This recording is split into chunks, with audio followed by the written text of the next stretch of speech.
Naramay ka sa pagsulong ng ating inang bayan.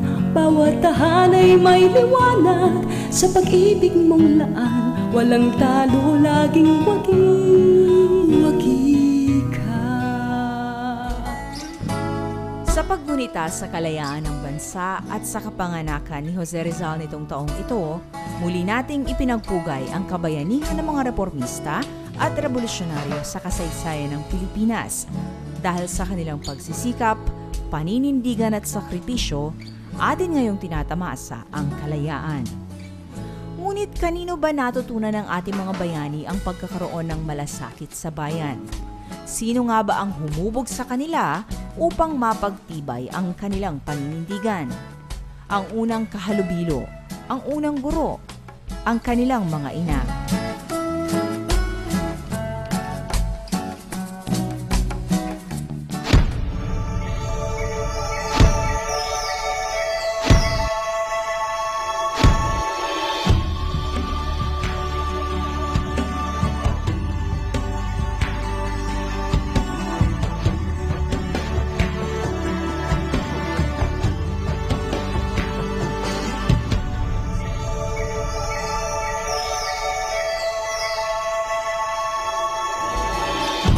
Hindi lang ang pagluwal ng isang buhay ang dakilang misyon ng mga ina. Sa kanilang aruga at pagsisikap, umuusbong at nahuhubog ang isang persona. Layunin ng bawat inang mapalaki ng maayos at mabigyan ng sapat na edukasyon ang mga anak. Ang isang Jose Rizal marahil ay hindi magiging bayani ng bayan kung hindi dahil sa ipinunlang kabutihan at pagmamahal ng kanyang dakilang ina, si Doña Teodora Orang Alonzo. Nag-aral sa Kolehiyo de Santa Rosa si Doña Teodora at kanyang ipinamalas ang katalinuhan at interes sa pagtuklas ng mga bagay na may kinalaman sa sining, literatura at siyensya. Subalit nang siya ay magkapamilya, mas binigyang pansin niya ang pagpapaunlad ng kanilang kalagayan, katuwang ang kanyang asawang si Don Francisco Mercado. Sa kasalukuyang panahon, mulat tayo sa katotohanang kahirapan ng ating nilalabanan. Kaya naman halos lahat ng mag-asawa ay abala sa pagtataguyod ng kanilang pinansyal na katayuan. Ang iba, halos lahat ng oras ay ginugugol sa trabaho. Minsan tuloy, hindi na nila napagtutuunan ng pansin ang kanilang mga anak. Subalit, kahanga-hanga na ang isang fulfilled career woman ay isuko ang kanyang narating na posisyon sa trabahong pinasukan kapalit ng kanyang itinuring na mas dakilang karera, ang parenting. Silipin natin ang pinag-ugatan ng kanyang kwento. Nagtapos ako ng grade school sa Urduha Village School. It's a small school dun sa kung saan kami nakatira noon. Nagtapos naman ako ng high school sa La Consolacion School. Okay naman ako. I think I was doing well as a student. I would bring home honors. Tuntua naman nanay ko na gustong-gusto niya yung reserved seats eh. Kasi di ba kung honor student ka, meron kang reserved seats. And then, nag-college nga ako sa Ateneo. I took up AB Economics. Bakit yun ang kurso napili mo? Nakakatawa yung kurso na yan. Hindi ko talaga... Well, my manang, our oldest, took up AB Economics. And, well, I look up to her as really smart, intelligent. So, when I was trying to figure out ano bang ilalagay kong course dito, tinanong ko na lang siya, ano bang course mo? AB Economics. So, nilagay ko lang AB Economics. Pero may kaya ang mga magulang mo. Ay, simple lang kami. Simple middle class lang. We just had enough. So, it was also very natural then for them to teach us how to be frugal. Because there's really nothing in excess talaga. Parang, kaya nila kaming paaralin, pakainin. Pero ang mga eskwelahan ninyo, mahal. Hindi naman. Well, kumpara yung sa iba, college, oo. Pero yung elementary at high school, yung elementary at high school, kasi siguro masasabi mo middle. Hindi exclusive school. La Consolacion was an exclusive girls hindi ba? school. O school for girls. So lahat kayo magkakapatid, gano'n? Iba-iba eh. Yung iba kong kapatid nag-aral sa Holy Spirit. Pero parang tama lang din. Hindi naman, hindi naman feeling. So ngayon, buhay pa sila. And we still get together. This is actually one blessing na parang nakakapagsama-sama pa kami. Like the last time we were together was Mother's Day, a few Sundays ago. Maganda at matatag na pundasyon sa pamilya ang humubog kay Rose at maging sa kanyang mga kapatid. Isang mahalagang sangkap ang pagmamahalan nila sa isa't isa sa pagkakaroon ng matibay na samahan. Isa rin sa katangiang iminulat sa kanila ay ang matutong tumayo sa sariling paa sa maagang edad. Wala ka ba natatandaan nung maliit ka na parang Pag-aaral nakaranas kayo ng mahirap na buhay? May mga yaya ba kayo? Paano May yan? katulong kami sa bahay, Oo, pero hindi so- naman yung 1:1 na yaya, hindi naman hatid sundo gano'n. ng kotse, ganyan. Natuto rin kami, natututo kami mag-commute, marunong kami niyan. Hindi yung chauffeur driven to school, hindi. Ako hindi naman. nag-school bus ako. Ayos lang. And sa pag-aaral, yung mom ko mas cool siya, di ba? Yung ngayon kasi parang tutok na tutok ang Hindi mga kayo magulang. the tutor. Wala. Hindi pa, nung panahon ko, hindi pa uso ang tutor. Mag-tutor ka lang kung bumabagsak ka. Oo, And talaga. my mom was very cool about the studies kasi ang style nga niyan, naalala ko, ito ngayon, memory, halimbawa, reading, assignment. Sabi ko, Ma, anong meaning ng ganitong word? Nako, never niyang sasagutin yan. Lagi niyang sasabihin, look it up in the dictionary. Tapos kung minsan, di ba, ikaw, masisira yung thought flow mo. Gusto mo sagutin ka na niya. Especially, I would see her, what she was doing at that time. Nagko-crossword puzzle. So, parang, iniisip ko, ayaw pang sabihin, alam naman niya. But, it was the training pala that she was after. So, syempre, kakatanong ko at hindi ko naman nakukuha yung sagot, natuto ako na pag mag-homework ako, andito na sa tabi ko yung dictionary. Pero teka muna, edi 6 kayong babae sa loob Hindi, ng... 4 na babae. Teka muna, yung nanay mo ang panlima. Kasi sa loob ng household. Okay, Oo. yeah. So yung tatay mo, pagkatapos 4 kayong magkakapatid. And then our bunso, Oo. the boy. Meron kayong kapatid na lalaki. Yes, the one after Ay, me. na-miss ko yun sa kwento mo. Talaga? Oo, well, he's Jojo. He's an occupational therapist. He actually topped the bar of his batch. The board of his occupational therapy board. He's working in Florida, but they've actually decided to come back. Kaya ngayon, parang medyo minsan pa ganun-ganun siya. Kasi parang naisipan na rin nilang bumalik dito yung pamilya. Hindi naman siya kawawa sa inyo. Hindi, senyorito nga Dahil puro kayo babae. Oo, hindi siya kawawa. Pero yung tatay mo, kumusta? syempre favorite son. Pero hindi ba sila naging stricto sa inyo at all? Yung mga magulang mo? Ang naaalala ko, reasonably strict lang. In fact, ang mom ko, ang naaalala ko, syempre pag yung mga nagdadalaga na, ang requirement lang niya, dapat dadalawin kayo sa bahay. Huwag kayong makikipagkita sa kalye. Yung mga typical style ng mga magulang noon. Ganun ang gusto. Tamang-tama naman, a big part of my pagiging dalaga, wala kaming telepono. So talagang obligadong dumalaw. Oo nga. Tama. At teka muna, after graduation, kasi di ba, nag-graduate ka rin with honors, hindi ba? Yes, sa I did. kolehiyo. Nagtrabaho ka ba kaagad? Oo, actually, I graduated March. I work na on May 1, Labor Day. Labor Day! Holiday yun, Hindi. I am on record hired on May 1, yeah, pero that's the right. first. Parang Kaya ako, may libre na November ako 1 1st. day. So may libre tayong 1 day, Oo di nga, ba? tama. Oo, holiday work- kagad.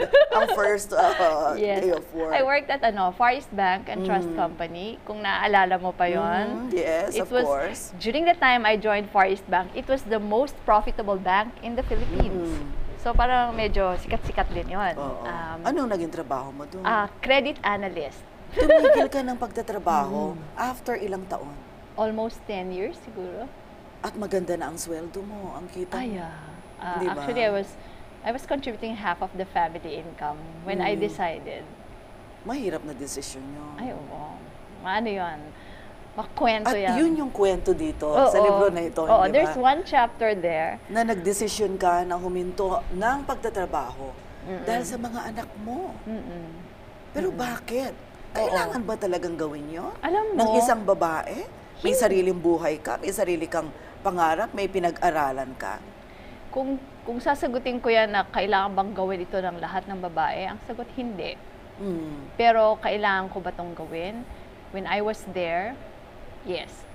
Kasi ang storya niya ganito. So, everything was cool. I married a very great man, Marvin. He was my best friend. His career was doing well. My career was doing well.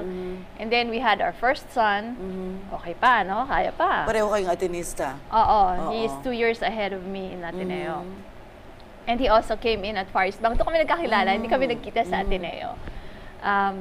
So, okay lang. Tapos, pero nung nagka-second son na kami, parang, and then na taon na nagpapatayo na kami ng aming dream house.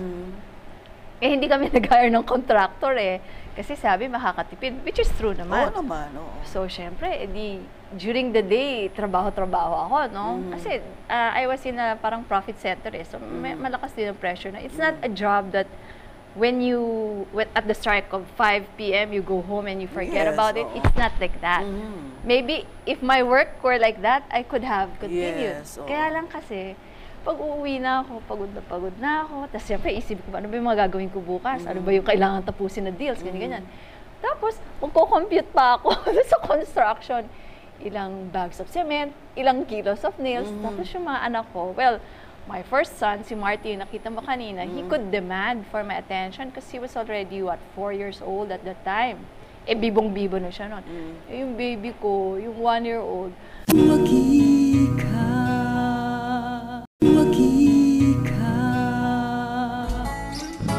Parenting, isa raw ito sa pinakamahirap na trabaho o okupasyon. 24 oras kasi ito, mas mahaba kumpara sa 8 oras na working hours. Subalit, marami ka naman raw pribilehiyo o benepisyong matatanggap, tulad ng coffee break anytime, bakasyon grande kahit sa bahay lang, pero higit sa lahat, dama mo ang ibang kaligayahan sa personal na pag-aasikaso sa iyong mga anak. Saksi ka sa lahat ng kodak o mahahalagang moments ng iyong mga anak.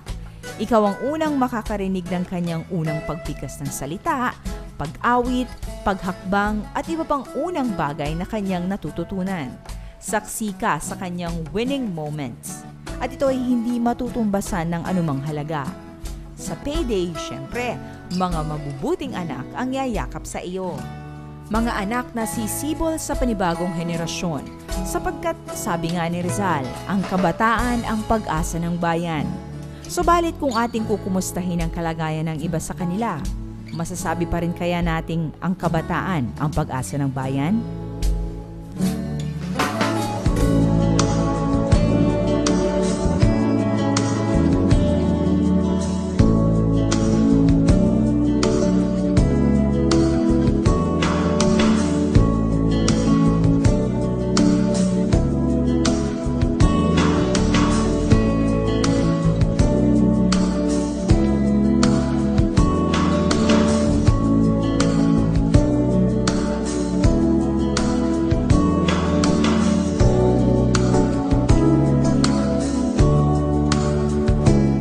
Nakapanlulumong sa kasalukuyan ay maraming kabataan ang napariwara at napabayaan.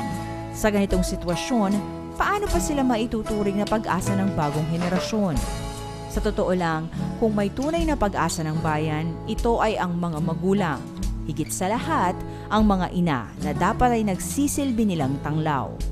Katulad ni Doña Chadora at Rose Fausto, ang mga ina ang dapat unang nagsisilbing gabay at magmumulat sa mga bata sa uri ng lipunang ginagalawan. Ang pagmulat at paghubog na ito ay nagsisimula sa loob ng tahanan. Si Rose ay isang magandang ehemplo na dapat maging inspirasyon ng bawat ina. Alam mo, meron yung, kung minsan naiiyak ako, naaalala ko, there is this look in his eyes na parang nakaka-guilty talaga na Siyempre, he wasn't saying anything. He was 1 year old. But I felt that I wasn't spending as much time as I should with him. And I wasn't happy anymore. So, yun ang dahilan kung bakit. Paano mo diniscuss ito sa asawa mo, kay Marvin? Matagal. Kasi siyempre, siya, alam din naman niya na I've always looked at myself na yung parang, yung kumbaga yung perception of yourself, di ba? Meron kang image. Yes. Meron naman talaga mga babae na pag may asawa ko, magiging housewife ako, which is also good, di ba? Pero kasi hindi ganun ako eh. Ang feeling ko kasi noon, it never crossed my mind actually, and we never even discussed it na, oh, when we have kids, you have to stay home. Wala, walang ganon. Yung mom niya, career woman. My mom was a career woman. So that was my role model. Pero napunta ako dun sa point na hindi na ako masaya. So, ang matagal na diskusyon, and he never imposed it on me. Yun ang ano ko pala, kumbaga, suggestion ko sa mga asawang lalaki, you should never impose. This is one decision for a woman To that she make. has to make on her own. She has to reflect on it. Hindi yung i-demand mo, hindi yung... Hindi pwede. At gagawin mo Kasi may mga kilala ako kondisyon, di ba? Kinukondisyonan na kailangan, you know, kaya ko naman buhayin kayo. Oo, lalo ganon. na kung maganda naman ang kita ng lalaki at kaya-kaya talaga. Kasi meron naman Pero alam nyo, kahit pa kayang-kaya nyo at sukli-sukli lang yung sweldo niya, kailangan manggaling sa kanya kasi pagkatao niya yun Tama. Hindi dapat ibang tao yung nagdidesisyon. Not your husband, especially not your mother-in-law. That's right. So, dapat talaga, ikaw yun. Alam mo, anyway, my theory, just my theory, is that lahat naman ng babae may maternal instinct yan Pabayaan mo siyang mag-decide. Pero looking back at all this, hindi mo pinagsisihan na nagdesisyon ka at that point in time na uunahin mo ang mga anak mo. Hindi. Bakit? Hindi ako nagsisi, but I'm not saying that there was never a day that I did not wonder. That's different, ha? Okay. Kasi syempre, alam nyo, no matter how, kumbaga, heroic we would picture being a full-time mother after graduating. May mga instances din talaga na, gaganyan ka na. Ano ba itong ginagawa ko, di ba? Para bang, am I being underutilized? Para bang, am I still growing? May mga ganyan tanong. So, nung tinatanong ko yun sa sarili ko, you can only control your own self. Hindi, teka muna, dito kasi sa iyong libro, meron kang mga iba't ibang chapters dito. At meron kang mga ini-imparte na mga aral sa ibang mga kababaihan at maging mga kalalakihan na gustong matuto dito sa karanasan mo na ito. Na parang ang sinasabi mo dito, nung ginawa mo yung choice na yon, meron kang give up, certainly. Of diba? course. Pero meron kang na-gain. Yung, walang mahirap ipaliwanag yung na-gain ng babae, ng isang ina. Ikaw lang ang makakapagpaliwanag nun.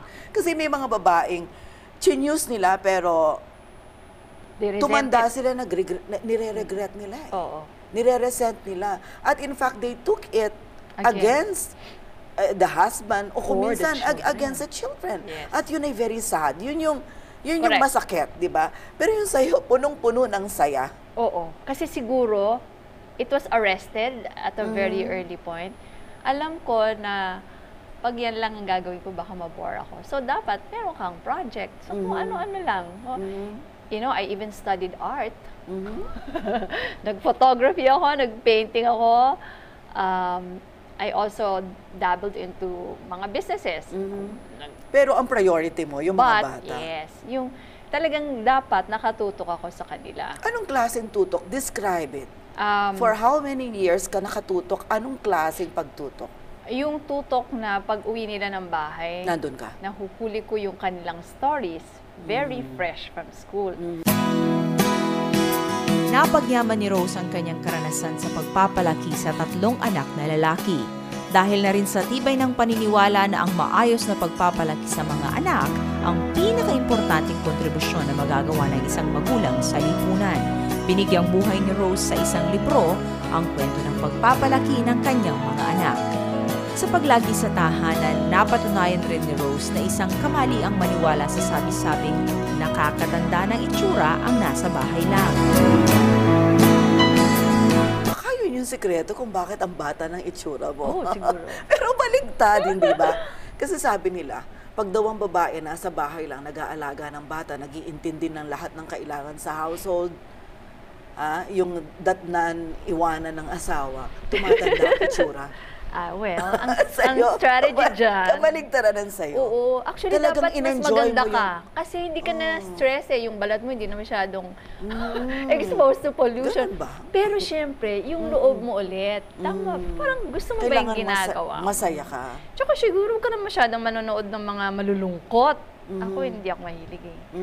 And yun nga sinasabi ko na I was also probably careful na my children would still be very proud of me. They would still look up to me as their intelligent mother. Yeah, but yun nga, eksakto. Kasi may basa-basa ako, mega basa. ka, matalino ka, no? Na bata, from elementary hanggang matapos ka, hindi ba?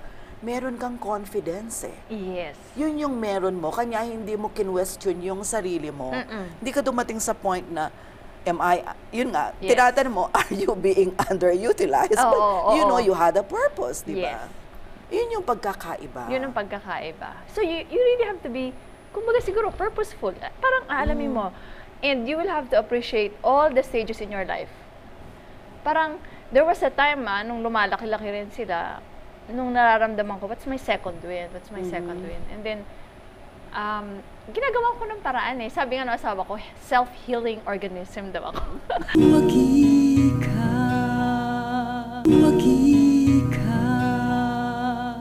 She became like a standard of excellence or a measure for my future family.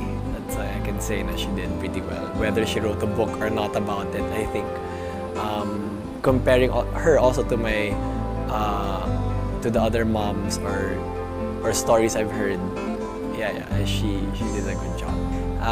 They would usually say na for a boy to become a man, he has to break his mother's heart. And I think I've been doing that now for the past few years. And I want to thank you for being there and for loving us unconditionally. I look forward to the years to come when we have our own families and then we'd have you as the beautiful Lola. Again, thank you for raising us well and thank you for being there. Love you. Ang tagumpay ng bawat supling ay isang kayamanang walang katumbas na halaga. Hindi mapapantayan ang kaligayahang naidudulot nito sa isang magulang. Ito rin ang patunay na ang mga magulang ay naging responsable sa pagpapalaki ng kanilang mga supling at ito ay habang buhay na tatatak sa kanilang puso't isipan. Ito ay patunay na tayo ang pag-asa ng bayan na huhulma sa mga susunod pang pag-asa ng bayan, ang kabataan. Pero paano mo pinalaki yung mga bata? Paano ka ng disiplina? Kasi dito, Raising Pinoy Boys. The discipline is very important. Ano pag magkakaiba ng Pinoy Boys sa hindi Pinoy? Well, when I wrote it as Pinoy Boys, para bang I was telling a story of a Filipina, a mother. A typical Filipina mother. Who raised her children. Kasi meron din tayong peculiar dito di ba, set of parameters. Yung kultura Kung kaya mo, meron kang yaya. That's right. Meron kang support ng lolo-lola. Tapos, ilan yung sinasabi na medyo may pagka-mama's boy daw ang mga bata dito. Kasi parang may pagka-privilege na hindi tinuturuan ng housework. May mga ganun, di ba? So, at least sa amin, homogeneous. Wala nang ibang gender. So, kung tuturuan mo silang maghugas, lahat yan. Hindi yung babae, kailangan ikaw ang ganyan-ganyan. Hindi, walang ganon. Which is also good. Anyway, in terms of discipline, I would say that boys, generally speaking kasi if you compare boys and girls, syempre, araw-araw, binabasa-basa ko yung mga child rearing nun, mas kailangan ng lalaki ang rules. And they have to be explicit. In fact, I see that very clearly in my youngest son kasi he would always ask for black and white. So, is it allowed or not? Parang gaganyanin ka niya eh. Will you get angry at me if I do this or not? Parang ganun siya. When can I have a girlfriend? Yung mga ganon. Hindi, gusto niya yung give me specifics. So, palagay ko, ganun ang lalaki. Siguro yung mas structured siya. And then, another challenge in raising boys, in general, is that hindi sila masyadong expressive, di ba?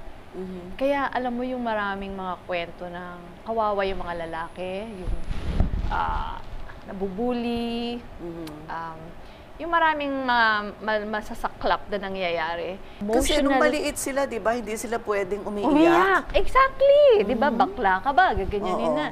So, pero kung babae, okay, di ba, pag yung lalaki, masyadong madagdag to, bakla yata, gagananin natin kaagad. That's right. So, yun, dapat maingat tayo doon na kailangan din naman sila mag-express. Tapos kung iiyak, para bang kailangan supilin mo lahat yung emotion mo. So, normally, pagtanda nun, medyo hirap siya, di ba? In fact, what we call nga the men who are very good in expressing, they are in touch with their feminine side. Di ba? That's what they That's say. right. So, yun yung sinasabi. one of the reasons yan, I mean, one of the challenges of raising boys yan, yung kailangang anuhin mo sila na maging expressive din, na hindi lang pang babae ang pagiging expressive. At lalaki lahat ng anak mo kasi. At lalaki lahat sila. So, sabi ko nga I wonder whether if I had a daughter, baka iba yung Actually, trato ko. gusto ko nga ding itanong. No? Kanya lang. Baka iba ang trato, hindi diba? hindi ka nagkaroon ng anak na Oo, babae, so hindi mo rin alam, di ba? Teka muna, interesado ako malaman. Pag yun talagang, hindi ka ba dumating sa point na parang bugnot na bugnot ka, tapos galit na galit ka, inis na inis ka, tapos nasasabi mo sa mga anak mo na, nang dahil sa inyo, iniwan ko yung career ko? Well, never kong sinumbat, pero nabugnot na din ako. Nabugnot ka. Oo. Pero hindi ka nagsumbat. Never ako nagsumbat. I probably yelled. Shut up! Mga ganon. Ang nyo. Di ba? Alam mo, umabot kami, syempre, 3 lalaki yan, nag-aaraway, araw-araw yan. Huminto lang yan na nag-interesado na sa babae. Ganon ba? Kaya pag may mga Tingnan mo, friends, pati yun, napansin mo, ha? Oo. Kapag may mga friends ako na sinasabi na, Diyos ko, hayaan mo, dadating din yan. Ngayon, very peaceful. At kailan sila naging interesado? Well, in their teens, they're interested na. In their teens, they're interested. Kasi ngayon daw, maagang nagliligaw ang mga Yun pa, nagliligawan. kung nandyan ka, syempre, di ba, nasanay na sila na araw-araw kang kinikwentuhan. Oo. Pagdating nung panahon na manliligaw na yan, chances are, ikikwento nila yan. Pero wala bang tendency na pag nandun ka sa bahay, bawat kibot nila, pinakikialaman mo? Siyempre, kung sasagutin ko yan, sasabihin ko hindi. Pero ewan ko kung sila. Hindi. Well, ang routine namin nung bata sila, uuwi sila, magbimeryenda, mag-homework kami. And then I would always encourage them to go out to the park. Malapit lang yung park sa bahay namin, maglalaro. And bawal ang TV sa amin pag weekdays. As in, bawal? Yes. In-explain namin yung logic, kumbaga yung rational behind the rule at home. So, nung in-explain namin, syempre, ganyan sila, no? But you know, sasabihin mo, you can do so many things. You can go to the park. You can read, you can color, you can just talk to each other, ganyan. Kasi, ewan ko kung ilang usapan niyan. Siyempre, hindi kami democracy So, yung vote of 2 namin, yung papa and mama, nanalo dun sa versus the vote of 3. Pero at first, siyempre, medyo magre-reklamo. They will cite the other friends na pwede naman, ganyan. But later on, they liked it na rin. Kasi, talagang so, wala silang TV sa rooms nila? Wala. Walang TV sa bedroom nila. So, yun, nasanay din sila. Tapos, ang uso nga nun, yung Pokemon, na gustuhan din ba ng mga anak ko? Oo naman, pati nga ako. Nakikinood Instead of them watching Pokemon, they would talk about it. They would even draw, nag-iimbento sila ng mga features ng Pokemon. So, di ba parang mas creative yun? That's right. So, pero naman, Friday after school. Hindi kayo pwede namalo? Hindi ka namalo? Malo rin kami, pero ang hirap palang mamalo. Oo.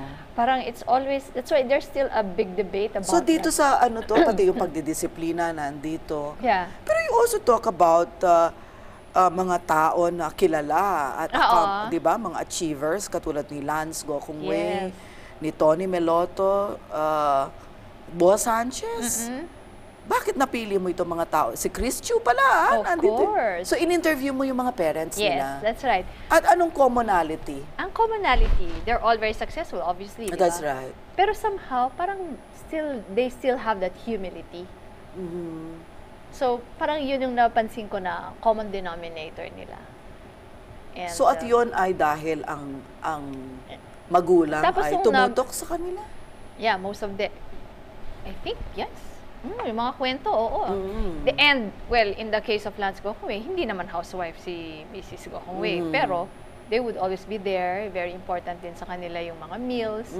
May mga rules din sila na sinusunod.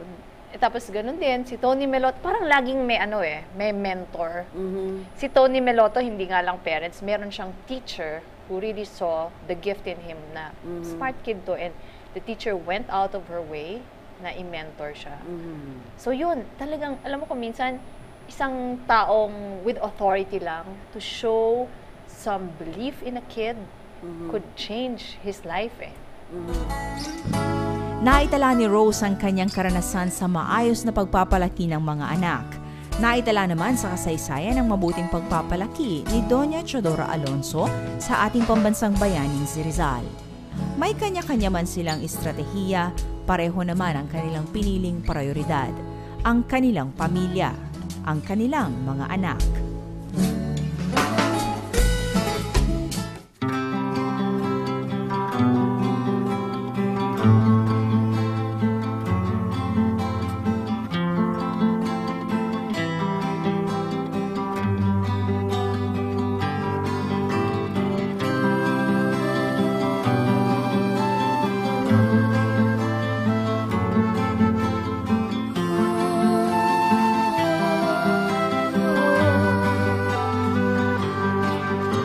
Wagi ka, wagi ka. Ang pagiging ina ay isa ng tunay na tagumpay. Ang maging modelo sa maayos na pagpapalaki sa supling ay isa namang malaking karangalan. Ang mga gawi at maayos na pagpapalaki sa mga anak ay isa ng pamanang patuloy na ibabahagi ni Rose sa pamamagitan ng mga titik na nabuo sa kanyang librong Raising Pinoy Boys.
Pakawagi ng iyong experience. At ikaw mismo, isang waging babae, at ako nagpapasalamat. Tinanggap mo itong invitation namin sa iyo.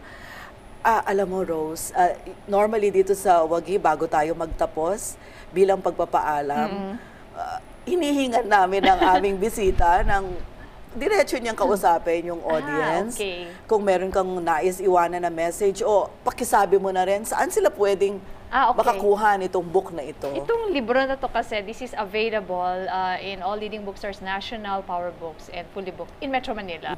Ang message ko talaga is, you know, parenting is such a wonderful privilege that was given to us. And I firmly believe that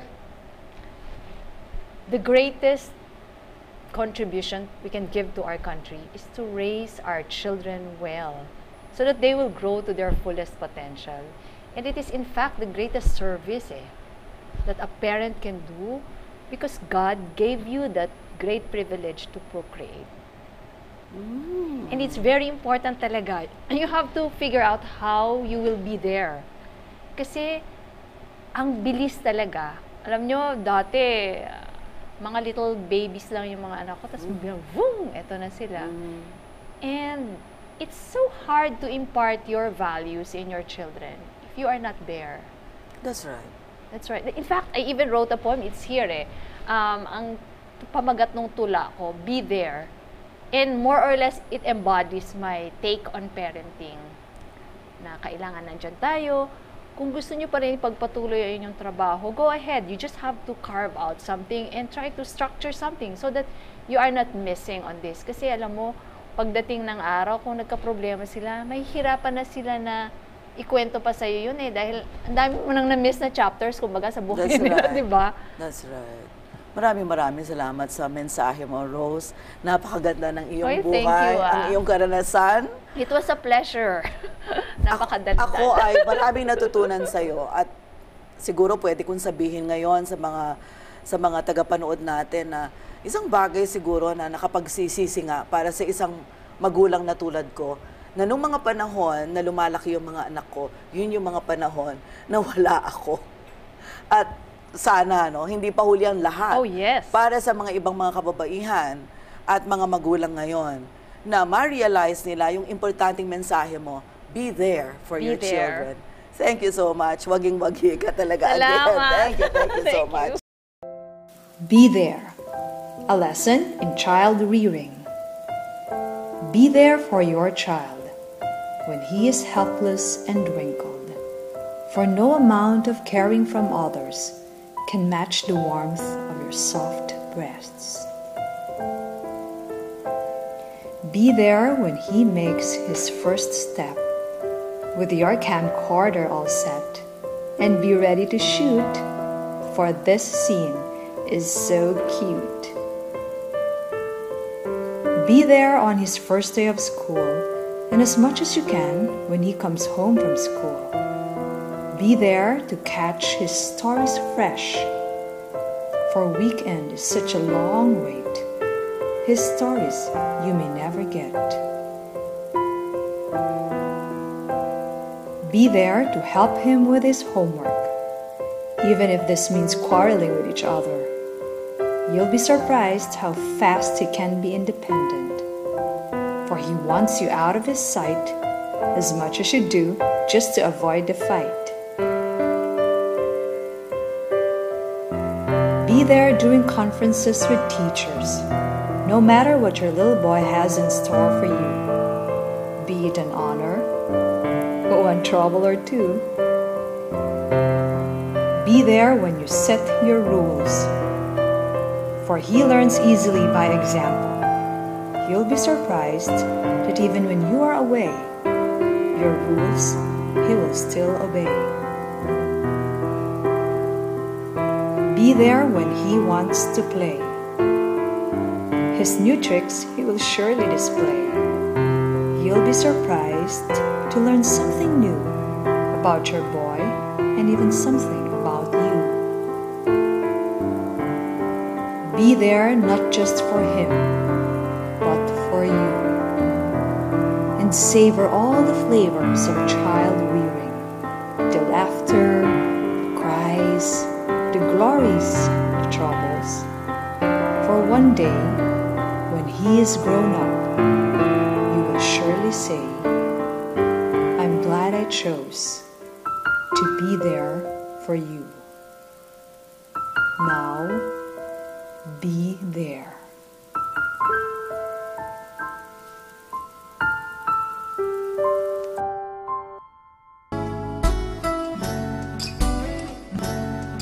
Sa kukurap-kurap na ilaw ng mga kabataan sa kasalukuyang lipunan, ang mga tanglaw ng tahanan ang isa sa mga susi upang muli kanilang masilayan ang liwanag.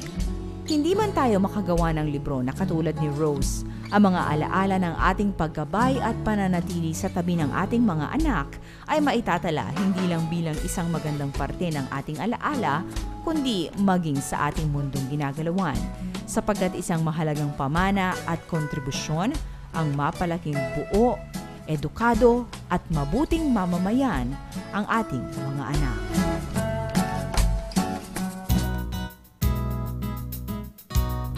Napakahalaga ng papel ng magulang o isang ina sa paggabay sa mga supling, lalo na sa kanilang formative years.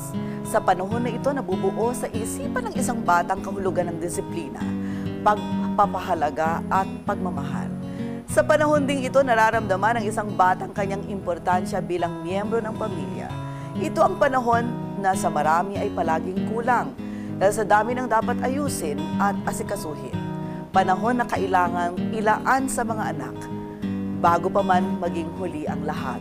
Bago pa natin mapansing lipas na, sabi nga ni Rose, natapos na ang mga panahong sana ay nasubaybayan natin ang mga hagikik at mga kwento ng ating mga mumunting supling. Hanggang sa muli, ako po si Sonia Soto. Samahan niyo ako sa mga susunod pang episodes ng Wagi, ang programang naghahandog sa inyo ng mga kwentong tagumpay ng bawat Pinay. Magandang gabi po. Para sa inyong mga tanong, komento o suhestyon, i-type ang CLTV space Wagi space ang inyong pangalan at address at mensahe at isend sa mga sumusunod na numero. Wagi would like to thank Jasmine Furnitures. Contact them at 045-893-3035 or 893-3036. Vera's Mabuhay Furniture. Visit them at Henson Street, Angeles City. Wagi ka!